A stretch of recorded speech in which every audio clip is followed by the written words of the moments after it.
Welcome again to Rough Diamond Recipes. Today's recipe is rhubarb and apple crumble with homemade egg custard. If that hasn't got your mouth watering, nothing will. As normal, a full list of ingredients can be found in the description box below. Okay, firstly we prepare the fruit. Core and roughly chop the apples and place in a suitably sized saucepan.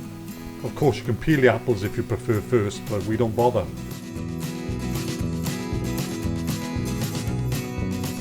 Next, trim the rhubarb, then cut into suitably sized chunks and add to the apples.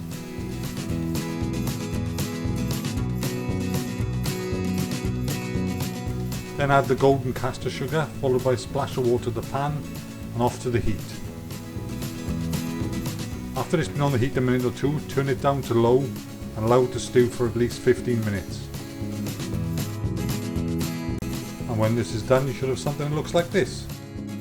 Then simply remove from the heat and put to one side, and it's on to make the crumble part. To do this, add the flour to the bowl and then the cold butter, cold is important, and then crumble it between your thumbs and forefingers as you see here. And apparently this can take a while, but keep going until it resembles breadcrumbs.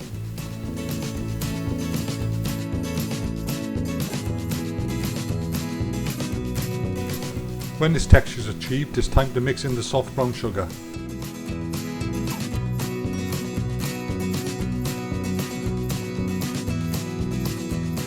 Then it's time to assemble a dish.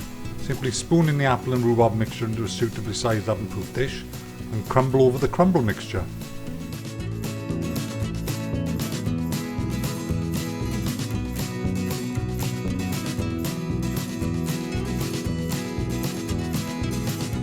Then it's off to 180°C oven for 35-40 minutes. And there you have it, rhubarb and apple crumble. Now we turn to what I consider the star of the show, the custard. To start this, place the egg yolks, corn flour and sugar into a bowl and mix together well.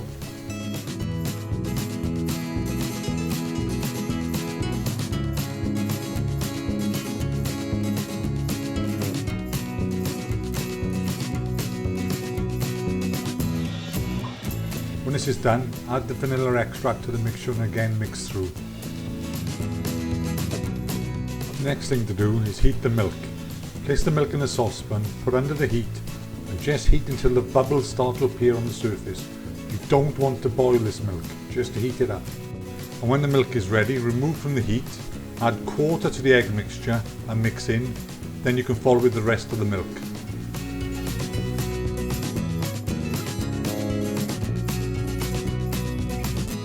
Then pour the mixture back into a clean saucepan and back to the heat. Then gently heat through, stirring all the time till the right consistency is achieved. And you should have something that looks like this. There you have it, homemade custard. Or as my wife calls it, real custard. Then all that's left to do is to plate it up. And this is where opinion divides in our family.